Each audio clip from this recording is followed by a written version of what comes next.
ETF index mutual funds నేర్చుకుని stock మార్కెట్లో రాణించాలనుకుంటున్నారా? వెంటనే ఈ నెంబర్కి కాల్ చేయండి.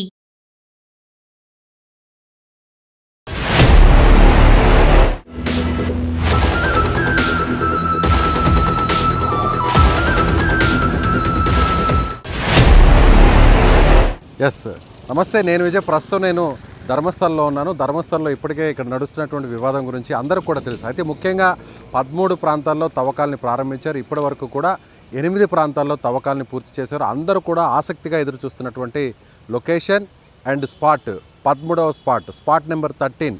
ఎగ్జాక్ట్గా నేను అక్కడే ఉన్నాను. ఇదే స్పాట్ నెంబర్ 13. ఇదే చివరగా వెలికి తీసేటువంటి తవ్వేటువంటి స్పాట్ కూడా ఇదే. ఈ స్పాట్ దాదాపుగా మనకి ఇక్కడ చూస్తే దాదాపు ఒక 50 అడుగుల పొడవు, అదేవిధంగా మరొక 30 అడుగుల వెడల్పు ఇక్కడ చాలా స్పష్టంగా కనిపిస్తుంది. సో ఇక్కడ మనం చూసినట్లయితే ఇది నిజంగా అంటే ఒక రకంగా చెప్పాలంటే చాలా పెద్ద ప్లేస్. ఇప్పటి వరకు ఉన్నటువంటి ప్లేసెస్ అన్నీ కూడా కేవలం 6 అడుగుల వెడల్పులో ఉన్నటువంటి ఒక చదరపు ఆకారంలో ఉన్నటువంటి ప్లేసెస్లో మాత్రమే తవ్వకాలు జరిపారు. సో 1వ నెంబర్ కానీ 2 కానీ 3 కానీ 4 కానీ 6లో కాస్త ఎక్కువగా వెడల్పులో ఒక 12 అడుగుల వెడల్పులో తవ్వారు, 6 అడుగుల లోతు తవ్వారు. 8వ స్పాట్లో కూడా దాదాపు 6 అడుగుల వెడల్పు, 10 అడుగుల వెడల్పు, 6 అడుగుల లోతు వరకు తవ్వారు. కానీ ఇక్కడ చూసినట్లయితే ఇక్కడ చాలా విస్తుపోయేటువంటి విషయాలు ఏంటంటే, నేను నిలుచుకున్నటువంటి ప్రాంతం ఇది నేత్రావతి నదికి సంబంధించినటువంటి అటువైపు ఉన్నటువంటి ఆనకట్ట. ఈ ఆనకట్టకి ఇటువైపు ఉన్నటువంటి ప్రాంతమే ఇది. ఎస్, ఇక్కడ చూడొచ్చు 13వ నెంబరు ప్రాంతం. ఇక్కడ ఒక ఫెన్సింగ్ను కూడా పోలీసులు ఏర్పాటు చేయడం జరిగింది. సో వర్క్ ఇన్ అనేటువంటి ఒక లేబుల్తో ఒక కాషన్ వర్క్ ఇన్ ప్రోగ్రెస్ అనేటువంటి ఒక కాషన్తో ఉన్నటువంటి ఫెన్సింగ్ను కూడా ఇక్కడ రోప్స్ని కూడా ఏర్పాటు చేశారు. దీన్ని దాటి లోపలికి ఎవరు కూడా పోకూడదు. సో చివరిగా ఉండేటువంటి అత్యంత పెద్ద ట్విస్ట్ ఉన్నటువంటి ప్లేసెస్ ఇదే 13వ నెంబరు స్పాట్. ఈ స్పాట్లోనే పదుల సంఖ్యలో దాదాపుగా 50కి పైగా మృతదేహాలు ఉన్నాయనేది అందరూ కూడా చర్చించుకుంటున్నారు. సో ఇది నేరుగా అటువైపు చూసినట్లయితే మెయిన్ రోడ్ మనకు కనిపిస్తుంది. ఇది ధర్మస్థలకి దేవస్థానానికి వెళ్ళేటువంటి మెయిన్ రోడ్. ఆ బస్సు వెళ్తున్నటువంటిది కానీ, లేదా అటువైపు నుంచి నేరుగా ఇటు స్నానఘట్టాలు, అంటే ముఖ్యంగా స్నానఘట్టాలు దాటుకున్న తర్వాత నేను నిలుచుకున్నటువంటి ఈ ప్రాంతానికి ఎడమ వైపున వేడి నీళ్ళు, ఎవరైనా స్నానం చేసిన తర్వాత వేడి నీళ్ళతో స్నానం చేయడం కోసం ఇక్కడ సపరేట్గా కొన్ని ప్లేసెస్ని ఏర్పాటు చేశారు. అక్కడ వేడి నీళ్ళని అమ్ముతున్నారు. ఆ వేడి నీళ్ళని తీసుకొచ్చి అక్కడ స్నానం చేసే వారి కోసం ప్రత్యేకంగా ఆ ప్లేస్ ఉంటుంది. దానికి ముందుగా ఎదురుగా ఇంత ఓపెన్ ప్లేస్లో ఇక్కడ ఏమీ లేదు, ఇక్కడ చెట్లు లేవు, కనీసం ఇక్కడ పెద్ద పెద్ద ముళ్ళ పొదలు లేవు, ఏమీ లేవు. చాలా ఓపెన్ ప్లేస్ ఉంది. ఈ ఓపెన్ ప్లేస్లో, అందులోని ఇంత ఓపెన్ ప్లేస్లో ఇన్ని శవాలని, ఇన్ని మృతదేహాలని ఎలా పాతి పెట్టగలిగాడు అనేది ఇప్పుడు అందరిలో ఉన్నటువంటి అనుమానం. సో అతను చెప్తున్నది కూడా అదే, పారిశుద్ధ కార్మికుడు కూడా చెప్తున్నది కూడా అదే. ఇప్పటి వరకు అన్నీ కూడా నేను పాతి పెట్టినటువంటి ఆ ప్లేసెస్ అన్నీ కూడా 8వ ప్లేస్ వరకు కూడా అన్నీ కూడా నది ఒడ్డులో ఉన్నటువంటి ప్లేసెస్. అవన్నీ కూడా వరద నీటిలో కొట్టుకుపోయి ఉండొచ్చు. ఆ మృతదేహాలన్నీ కూడా భారీ వరద ఎప్పుడైనా వచ్చినప్పుడు మొత్తం అక్కడ ఉన్నటువంటి కోతకు గురవుతుంది కాబట్టి ఆ మట్టంతా అవన్నీ కొట్టుకుపోయి ఉండొచ్చు. కానీ రేపటి నుంచి జరపబోయేటువంటి తవ్వకాలు, అంటే 9వ స్పాట్ నుంచి జరపబోయేటువంటి తవ్వకాలే చాలా కీలకం. చివరగా తవ్వేటువంటి స్పాట్ నెంబర్ 13. సో మొత్తం 13 స్పాట్లు ఉన్నాయి. ఆ 13 స్పాట్లో 13వ స్పాట్ ఇది చాలా ఓపెన్గా ఉంది. ఇక్కడ ఎక్కడ కూడా కనీసం 1 అడుగు ఎత్తు మాత్రమే, గడ్డి మాత్రమే ఉంది. చాలా ఓపెన్గా ఉంది.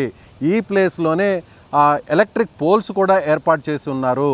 సో నైట్ పూట కూడా ఇబ్బంది లేకుండా ఉండడం కోసం ప్రత్యేకంగా ఎలాంటి ఇబ్బంది లేకుండా కొన్ని లైట్స్ను కూడా ఇక్కడ పోలీసులు తాత్కాలికంగా ఏర్పాటు చేశారు.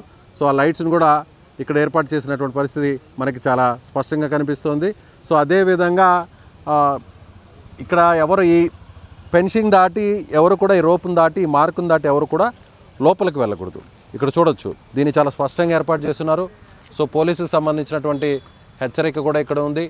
Work in progress, danger, stop, ఇలా పోలీసులకు సంబంధించినటువంటి స్టిక్కర్. ఇది చాలా నీట్గా మనకి చాలా స్పష్టంగా ఇది కనిపిస్తోంది.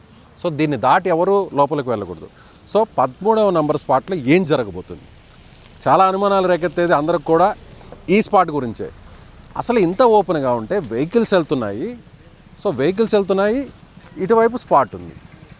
సో 50కి పైగా మృతదేహాలు ఇక్కడే పాతి పెట్టారు అని అందరూ కూడా అనుమానం వ్యక్తం చేస్తున్నారు. రాత్రుల సమయంలో ఎవరు తిరిగినప్పుడు ఇంత ఓపెన్గా ఎలా పాతి పెట్టగలిగాడు? సో ఇక్కడ ఎక్కడా కూడా చెట్లు లేవు. ఈ స్పాట్కి అటువైపున ఒక గట్టు లాంటి ప్రాంతం ఉంది, అక్కడ చెట్లు ఉన్నాయి. ఈ స్పాట్కి ఇటువైపున ఇళ్ళు ఉన్నాయి. ఇదే అందరినీ కూడా ఆశ్చర్యం కలిగించేటువంటి అత్యంత కీలకమైనటువంటి స్పాట్ అని మనం చెప్పాలి. ఇదే స్పాట్ నెంబర్ 13. ఇక్కడ చూస్తే దాదాపుగా 50 అడుగుల పొడవు, 30 అడుగుల వెడల్పు. ఇది తవ్వడానికి నాకు తెలిసి దాదాపుగా 2 రోజుల సమయం పట్టే అవసరం ఉంది. సో ఇది చివరగా తవ్వేటువంటి స్పాట్ ఇదే 13వ నెంబర్ స్పాట్. దీంతో మొత్తం తవ్వకాలన్నీ పూర్తవుతాయి. ఈ తవ్వకాలని ఇది ఎప్పుడు పూర్తి చేస్తారనేది కూడా చూడాల్సినటువంటి పరిస్థితి. ఇది రేపు ఎల్లుండే మరొక 3 నుంచి 4 రోజులు పట్టే సమయం ఉంది. ఇప్పటి వరకు తవ్వినటువంటి 8 స్పాట్లలో 6వ స్పాట్లో 2 మృతదేహాలకు సంబంధించినటువంటి అస్థిపంజరాలు లభ్యమయ్యాయి. సో ఇక మిగిలిన మరొక చోట అదే స్పాట్లో 6వ స్పాట్లోనే కొన్ని ఎముకలు కూడా స్వాధీనం చేసుకున్నట్లుగా తెలుస్తుంది. ఇక 7, 8లో ఎలాంటి అవశేషాలు దొరకలేదు, ఎలాంటి ఆధారాలు కూడా లభించలేదు. సో రోడ్డు పక్కన నుంచి ఇప్పటివరకు తవ్వినటువంటి స్పాట్స్ అన్నీ ఒక ఎత్తు, ఇక మీద తవ్వేటువంటి స్పాటు ఒక ఎత్తు. ఎందుకంటే ఇది రోడ్డు ఇక మీద తవ్వే స్పాట్స్ అన్నీ కూడా రోడ్డుకి పక్కన ఉన్నటువంటి అటవీ ప్రాంతంలోనే. అక్కడెక్కడ కూడా వరద వచ్చేటువంటి అవకాశం లేదు. ల్యాండ్ స్లైడింగ్ కానీ మట్టి జారిపోయేటువంటి మృతదేహాలు వరదలో కొట్టుకుపోయేటువంటి అవకాశం లేని స్పాట్స్ రేపటి నుంచి తవ్వబోతున్నారు. అన్నిటికంటే కూడా చివరగా తవ్వేటువంటి లొకేషన్ అండ్ స్పాట్ ఇది నెంబర్ 13.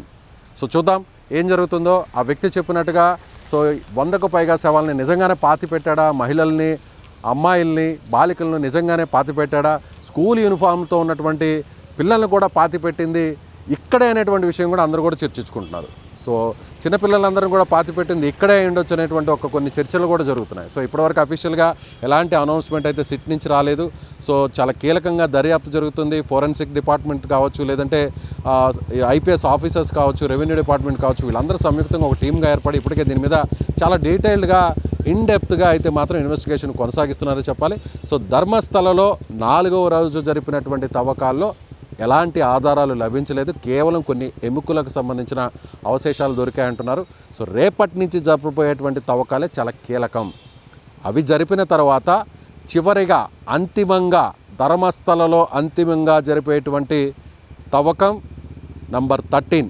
నేను వెనక నిల్చున్నటువంటి ప్లేస్ ఇదే, లొకేషన్ ఇదే, స్పాట్ ఇదే. సో ఇదే కీలకం మారిపోతుంది. ఇక్కడ నిజంగానే ఆ వ్యక్తి చెప్పినట్టుగా ఎన్ని మృతదేహాలకు సంబంధించిన అస్థిపంజరాలు బయటకు వస్తాయో కూడా వేచి చూద్దాం. ఎక్స్క్లూజివ్గా ఈ డీటెయిల్స్ని ధర్మస్థలం నుంచి మీకు తెలుగు వీక్షకుల కోసం సుమన్ టీవీ అందిస్తుంది. సుమన్ టీవీ బృందానికి సంబంధించినటువంటి లక్ష్మణ్, కెమెరామెన్ లక్ష్మణ్, అలాగే చిక్బల్లాపూర్ టీం సంబంధించి కూడా బాలాజీ, వాళ్ళ టీంతో పాటు విజయ్ ఎక్స్క్లూజివ్గా మీకు ధర్మస్థలం నుంచి ఈ రిపోర్ట్ని అందిస్తున్నారు. సో ఈ స్పాట్ గురించి, ఇక్కడ జరుగుతున్నటువంటి తవ్వకాల గురించి, ఇంత పెద్ద లొకేషన్ గురించి ఇంత ఓపెన్గా ఇన్ని సవాళ్ళని ఇక్కడ పూడ్చిపెట్టగలిగాడా? మీరు అది నమ్ముతున్నారా? అతను చెప్పేటువంటి మాటల్లో నిజం ఎంతవరకు ఉంది? అతను చేసినవన్నీ కూడా, చెప్పినవన్నీ కూడా నిజమే అనుకుంటున్నారు? ఖచ్చితంగా ఈ స్పాట్ను చూశాక మీకేమనిపిస్తుందో మీ అభిప్రాయాన్ని కామెంట్ బాక్స్లో ఖచ్చితంగా తెలియచేయండి.